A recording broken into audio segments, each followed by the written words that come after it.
দীর্ঘ 7 বছর পর নিজের হাতে মেয়েকে ভাতিজিকে মেহেদি দিয়ে দিলাম। ঈদের দিন আম্মুর হাতের মজাদার খাবার খেলাম। পরিপাটি হয়ে ফ্রেন্ডদের সাথে ঘুরতে বের হলাম, ফ্রেন্ডের বার্থডে সেলিব্রেট করলাম। আরও কি করলাম এবার ঈদে সব কিছু থাকছে আমার আজকের এই ব্লগে। ঈদ ব্লগ শুরু হলো এবার আমার চাঁদ রাত্রের মেহেদি দেওয়া থেকে। আমি দীর্ঘ 7 বছর আমার নিজের হাতে মেহেদি নেইনি, তো এইবার আমি আমার মেয়েকে ভাতিজিকে মেহেদি দিয়ে দিছি। যে ছোট্ট পুরীর মেহেদি দিয়ে আমি একটু বসছিলাম। আমি এইবার ঈদে অনেকগুলো লিপস্টিক কিনছি, তো আমি একটা লিপস্টিক ট্রাই করতেছিলাম। এই যে ভ্যালারির ব্যথাটা না এখনও ঠোঁটে ঠিক হয়নি, তো হুদাই আমি লিপস্টিক দিয়ে বসেছিলাম। আর লাবাম্বর মেহেদিটা আমি একদিন আগেই দিয়ে রাখছিলাম, সুন্দর কালার হয়েছে।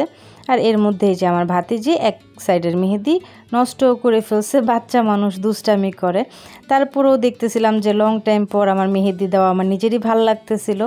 এরপর একটু আমার নিজের হাতে দিয়ে নিলাম।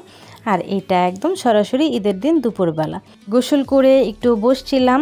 এরপর ঢু মারলাম আম্মু কী রান্না করছে সেটা দেখার জন্য। এখানে 2 রকমের সেমাই রান্না করা ছিল। এরপর কিচেনে গিয়ে দেখি ভুনা খিচুড়ি রান্না হয়েছে, আমার সবচেয়ে পছন্দের খাবার। আর এখানে মুরগি ভেজে রাখা হয়েছিল রোস্ট করার জন্য। আর এদিকে গরুর মাংস আলু দিয়ে ঝোল করে রান্না করা হয়েছে। আর এই যে আমি আম্মুর সাথে এই যে আমাদের আজকের বাবুর্চি। সালামি দাও। সিরিয়াসলি এত জমিদার বাপের মাইয়া আমারে খালি হাত দিয়ে দিল। আমি দাঁড়াও, আমি জামা জমা বইরা তোমার পায়ের উপরে ঝাঁপায় পড়তেছি, তুমি আমার সালামি দিও। সালামি আম্মুর সাথে মজা করে তারপর আমি একটু রুমে এসে রেডি হয়ে নিয়েছিলাম। আর এই যে লাবাম্বা ও একদম মেকআপ টেকআপ করে ভ্যালারিকে নিয়ে বসে দুষ্টামি করতেছে।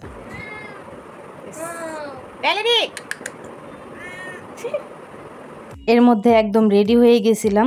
বিগত 6 বছর আমি ঈদের দিন বের হইনি, এবার বের হব, তো একটু সেমাই খেয়ে নিলাম। তারপরে যে আমরা বের হয়ে গেছি মা মেয়ে। আশরাফ ভাই একটু অসুস্থ হয়ে গেছিলো, যার কারণে বেবি বাসার নিচে আসতে পারে নাই। এই যে আমার গ্যাং, তন্ময় ভাইয়া, বেবি, লাবাম্বো আর এই যে আমাদের আইভি দাঁড়ানো। তো ভাইয়া এখানে আমাকে ঈদ মোবারক দিচ্ছিল। ঈদ মোবারক। আর এই যে আমার ভাইটা ঈদের দিনে অসুস্থ হয়ে পড়ছিল, ফেসটা একদম ছোট হয়ে গেছে। তো আমরা উত্তরায় বসিনি, আমরা সরাসরি বনানীর উদ্দেশ্যে রওনা দিয়ে দিছিলাম। ওই যে আইভি আর তন্ময় ভাইয়াকে নিয়ে আমরা একটা রেস্টুরেন্টে গিয়ে বসছি। তন্ময় ভাইয়ার বার্থডে ছিল, তো বেবি আর বাকিরা বলল একটা কেক নিয়ে আসবে, ভাইয়াকে সারপ্রাইজ দিবে, আমরা একসাথে কেক কাটবো। তো এটার জন্য ওয়েট করতেছিলাম। আর এই যে চলে আসছে, একদম এসেই মেয়েকে কোলে নিয়ে বসে গেছে।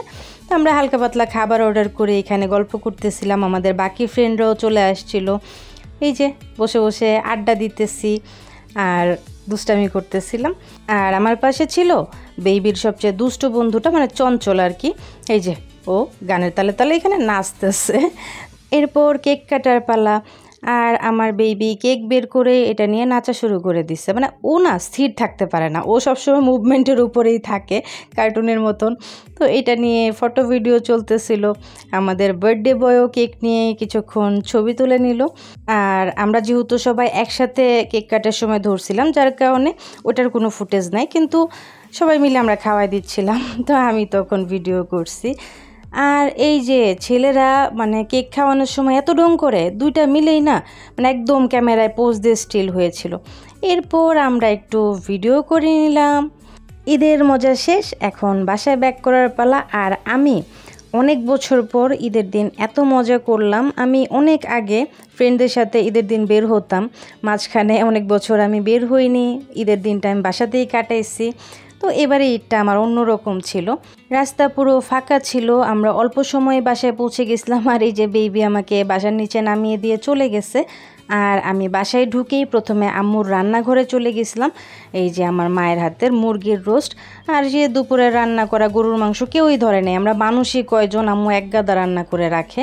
তো আমি আর লাবাম্বা একটা প্লেটেই অল্প করে খাবার নিয়ে খেয়ে নিয়েছিলাম, যেহেতু তেমন একটা ক্ষুধা ছিল না। আর এই যে খাওয়া দাওয়া শেষে আমি একদম শাওয়ার নিয়ে নিছি, কারণ বাইরে প্রচুর গরম ছিল, খুবই এক্সস্টেড লাগতেছিল। তো এই ছিল আমার ঈদ ব্লগ। ভালো লাগলে পাশে থেকো সবাই, ভালো থেকো সবাই, দোয়া করো আমাদের জন্য। আজকের মতো আল্লাহ হাফিজ।